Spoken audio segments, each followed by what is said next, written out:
바벨론은 온 세상의 문명과 그리고 이 세상을 상징하는 그런 특징이 있습니다. 이 바벨론은 순식간에 대제국이 되었고 패권 국가가 되었습니다. 세계를 호령하는 국가. 그래서 그 힘과 그 주어진 그 능력을 가지고 그들은 건설하고 세우고 그러면서 새로운 민족과 새로운 역사를 이끌어가는 것이 아니라 그 힘을 가지고 열방을 폭력으로 제압하고 그러면서 자신의 그런 교만함을 가지고 살아왔던 것을 보게 되는데, 그러한 바벨론의 최후가 어떻게 될 것인가? 오늘 33절에 보면 딸 바벨론은 때가 이른 타작마당과 같다라고 이야기합니다. 때가 이른 타작마당.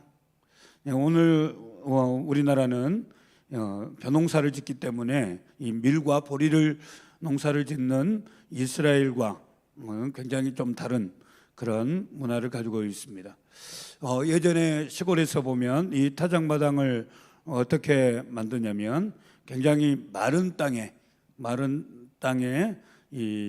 이제 곡식을 가져와서 그 곡식을 이제 도리깨 같은 것으로 이렇게 타작하는 이 타작마당을 만들고 거기에서 추수를 하고 있는 것을 보게 됩니다. 가장 먼저 이 마른 땅, 그래서 그 땅이 완전히 굳어지도록 그 땅을 밟고 그러면서 굳어지도록 만들고, 그리고 그곳에 곡식을 밀이나 보리를 가져다가 이 도리깨 같은 것으로 그 밀과 보리를 이 도리깨질을 하여 이제 추수를 하게 되는 것을 보게 됩니다.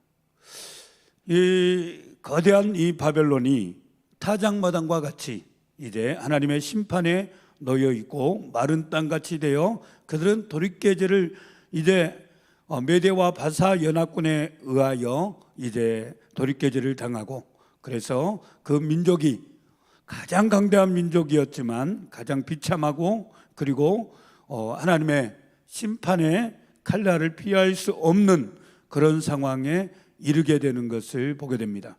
왜 그렇게 되었는가? 34절을 보시면 바벨론 왕 느부갓네살이 나를 먹으며 나를 멸하며 나로 빈 그릇이 되게 하고 용같이 나를 삼키며 나의 좋은 음식으로 그 배를 채우고 나를 쫓아내었으니 나와 내 육체에 대한 잔악이 바벨론에 돌아가기를 원한다고 시온 거민이 말할 것이요 내 피 흘린 죄가 갈대아 거민에게로 돌아가기를 원한다고 예루살렘이 말하리라. 느부갓네살이 나를 먹으며, 이 나라고 하는 것은 유다가 되겠습니다. 유다를 먹고 유다를 멸하며 유다로 빈 그릇이 되게 하고 용같이 유다를 삼켜서 좋은 음식으로 그 배를 채우고 유다를 쫓아내었으니 이제 유다에게 육체에 대한 잔악이 바벨론에게 돌아가기를 원한다고 시온 거민이 말할 것이요 그 바벨론에 대한 심판, 그 심판이 누구의 호소로 이루어진가를 이렇게 보시면 시온 주민들의 그 호소, 이 바벨론의 그 폭력과 잔악함과 그리고 짓밟힌 그런 상황 속에서 시온의 하나님의 백성들이 하나님을 의지하면서 바벨론에 의해서 우리가 초토화됐고 어려움을 당했다라고 하는 그러한 호소 소리를, 그러한 기도 소리를 하나님이 들으시고 그에 대한 결과로 바벨론을 타작마당 같게 하겠다라고 말씀하고 있습니다. 유다 백성들은 하나님보다 우상을 숭배하고 그리고 하나님보다 힘을 더 좋아했습니다. 원래는 그들은 아수르를 히스기야 때에 아수르에게 이 성전의 보물과 곡간을 보여주면서 우리가 이러한 강대한 민족이다라는 것을 이렇게 보여주고 그것이 침략의 빌미가 되었듯이 늘 유다 백성들은 하나님의 백성이면서도 하나님을 의지하는 것보다는 강대국, 힘을 더 좋아했습니다. 때로는 애굽을 더 좋아했고 그리고 바벨론을 좋아했습니다. 그러한 바벨론이 하나님의 징계의 그러한 막대기로서, 징계의 수단으로서 사용되어지고, 그로 인해서 고통을 당하고 여러 가지 상황의 어려움들을 당하게 되자, 이 시온의 백성들, 예루살렘의 하나님의 백성들이 하나님께 살려달라고 간청하고 간구할 때에 하나님이 그러한 시온 거민들의 그러한 호소, 그러한 기도를 들으시고 이제 이 바벨론의 그 악행, 폭력과 교만과 죄악들에 대하여 하나님이 타작마당의 추수 때에 타작마당과 같이 그들을 하나님이 심판하실 것을 말씀하고 있는 것을 보게 됩니다. 하나님은 하나님의 백성들의 신음, 고통, 어려움들에 대하여 하나님은 그 고통을 무시하신 하나님이 아니라 오히려 그 고통을 들으시고 응답하신 하나님이신 것을 우리에게 보여줍니다. 반대로 이 바벨론과 같은 세상, 힘으로 지배하고 교만하고 자기밖에 없다라고 하는 이 바벨론과 같은 그 세상에 대하여 하나님은 타작마당과 같은 심판을 선언하시고, 그 심판을 통하여 하나님은 하나님의 의를 드러내시는 것을 보게 됩니다. 그러면서 36절부터 보시면 이제 바벨론을 어떻게 심판하시는가, 하나님께서 어떻게 하시는가를 우리에게 말씀하고 있는데, 36절을 같이 한번 읽겠습니다. 그러므로 여호와께서 이같이 말씀하시되, 보라, 내가 내 송사를 듣고 너를 위하여 보수하여 그 바다를 말리며 그 샘을 말리리니. 하나님께서 유다의 이 하나님의 백성의 송사를 듣고 너를 위하여, 하나님의 백성을 위하여 보수하여 하나님이 대신 온수를 갚아 그 바다를 말리며 그 샘을 말리리니. 이 바벨론은 유프라테스 티그리스 강에 있었기 때문에 물이 굉장히 많은 그러한 지역이었습니다.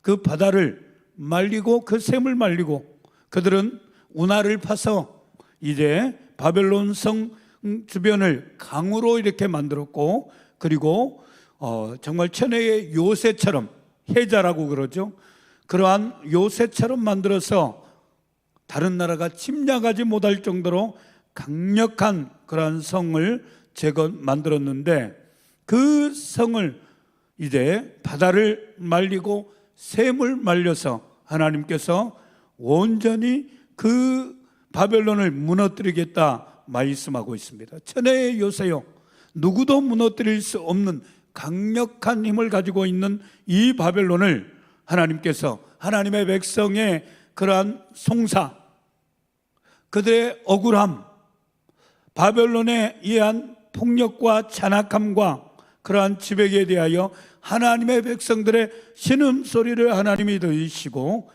하나님의 백성의 편에서 하나님이 대신 그 백성의 억울함을 갚아주시고, 그들이 가장 자랑했던 성에 바다를 말리고 샘을 말려서 37절에 보면 바벨론이 황폐한 무더기가 되어서 시랑의 거처와 놀람과 치솟거리가 되고 거민이 없으리라.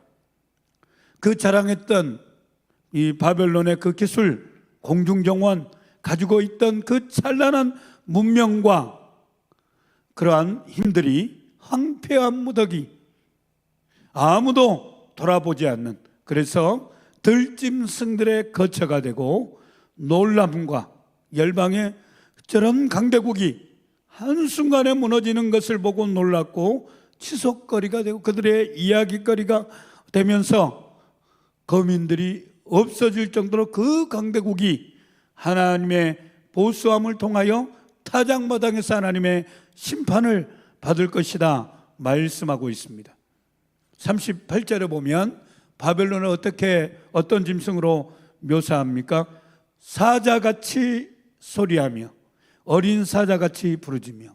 이 사자가 얼마나 이 먹이 앞에 포효하고, 그리고 자기가 사냥감으로 삼은 그러한 짐승들을 얼마나 빠른 속도로 제압하고 나가는지 사자 같은 이 바벨론, 열방을 이 포식자와 같이 그 폭력으로, 그 힘으로 다스렸던 그 사자가 이제 연회를 열고 그들로 취하여 기뻐하다가 내 힘과 내 능력, 내가 가지고 있는 문명, 내가 가지고 있던 세웠던 이러한 제국에 대하여 기뻐하고 그들은 그들의 잔에 취하여 기뻐하다가 영영이 잠들어 깨지 못하는, 그래서 이 사자가, 젊은 사자가 어떻게 됩니까? 뭐와 같습니까?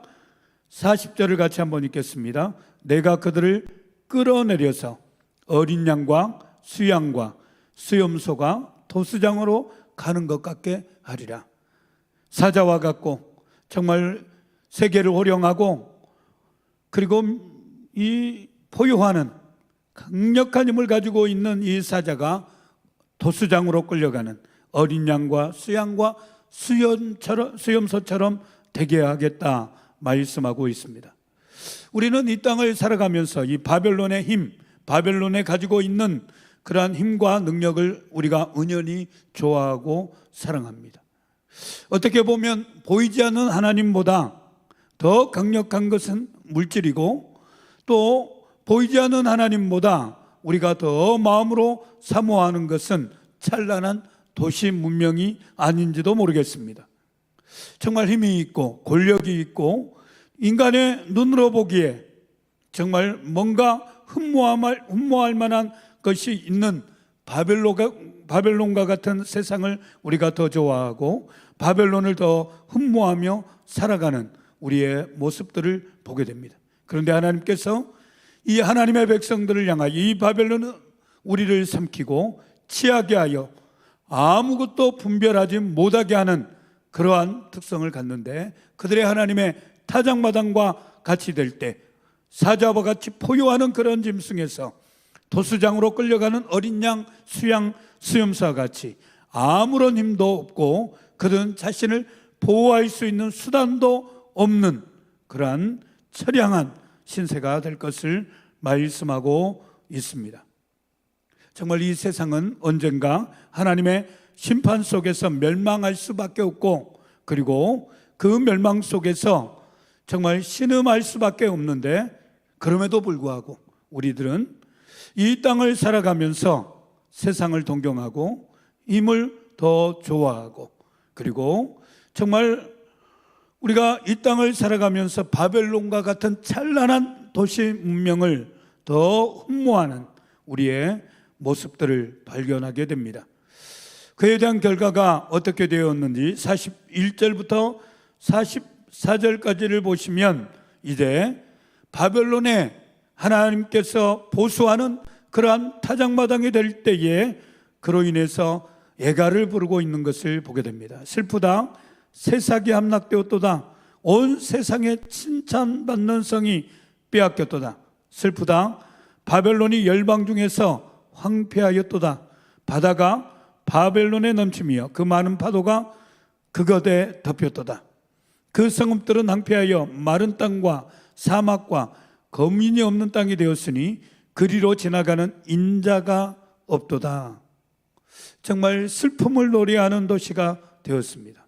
온 세상에 칭찬받고 동경하고 저런 나라에 살면, 저런 나라에 바벨론에 그러한 국민으로 살면 너무 부럽다라고 하는 그런 부러움이 되는 그런 바벨론이라고 하는 나라가 열방 중에 황폐가 됐고, 그리고 정말 이 바벨론의 메대와 바사의 연합군에 의하여 완전히 초토화되는 그 연합군의 전쟁에서 아무런 힘도 쓰지 못하고 정말 스스로 무너져버린 이 바벨론과 같은, 그래서 성읍들은 황폐하고 마른 땅과 사막과 거민이 없는 땅이 되고 그리로 지나가는 사람이 한 명도 없을 정도로, 한때는 동경하고 한때는 사람들이 바벨론과 같은 나라가 어떻게 될 것인가 라고 하는 그러한 부러움을 샀던 나라가 이제 그리로 지나가는 사람이 없을 정도로 들짐승만 가득한 그런 나라가 될 정도로 하나님의 타작마당의 심판은 매섭게 진행될 것을 말씀하고 있습니다. 44절입니다. 같이 한번 읽겠습니다. 내가 배를 바벨론에서 벌하고 그 삼킨 것을 그 입에서 끌어내리니 열방이 다시는 그에게로 흘러가지 아니하겠고 바벨론 성벽은 무너지리로다. 이 벨은 이 바벨론의 신 마르둑을 상징합니다. 이 고대 전쟁은 신들의 전쟁일 정도로 이제 전쟁에 승리하면 그 패전국의 신들을 이제 이 자신들의 신전에 데리고 승자인 것을 자랑하는 그러한 자랑이 되었던 그 배를 바벨론에서 벌하고 하나님의 그 엄중한 심판, 자신의 백성의 신음소리를 들으시고 보수하시는 그 하나님의 그 심판 안에 그 삼킨 것을 그 입에서 끌어내고 정말 권력으로 다 포효하면서 삼켰던 모든 권력을 가지고 재물들을, 노량물을 가지고 그들은 굉장히 부유한 삶을 살았고 그러면서 파티를 열고 그 파티의 술잔에 취해서 그들이 왜 그러한 지위와 이치에 간지도 모르고 그들은 자신의 취해서 자신의 권력과 자신의 힘에 취해 있는 그들을 이제 끌어내고 그 입에 있는 것을 다 토해내며 열방이 다시는 바벨론에게 흘러가지 아니하겠고 바벨론 성벽은 무너지리로다. 우리가 사랑하고 우리가 흠모하는 이 세상, 이 물질, 우리가 어떻게 보면 신앙생활도 더 큰 것을 좋아하고 더 우리의 물질적인 복을 사모하는 우리의 탐욕적인 그러한 마음들을 이 말씀을 통하여 하나님은 우리에게 말씀해 주고 있는 것을 보게 됩니다. 하나님은 우리 믿음의 삶을 통하여 신실하게 삶 속에서 하나님을 의지하고 직장 속에서 사업 속에서 우리의 일터 가운데 정말 정직한 땀을 흘리고 그리고 우리가 하루하루 주님을 위하여 살아가는 그 삶을 하나님이 기뻐하시고 하나님의 백성의 그 신음소리에라도 응답하시는 하나님이신 것을 보게 됩니다. 우리가 정말 더 큰 것, 더 높은 것을 좋아하는 것이 아니라 오직 우리의 하나님을 좋아하고 우리의 하나님을 경외하고 하나님이 좋아하시는 것이 나의 가장 사랑하는 것이 되고 하나님의 뜻을 온전히 실천하여 정말 바벨론을 심판케 하시는 그 하나님의 말씀에 우리가 귀를 기울이며 이 세상을 향하여 나가는 것이 아니라 오직 하나님만 의지해 나가는 하나님의 백성들 되기를 바랍니다. 기도하겠습니다.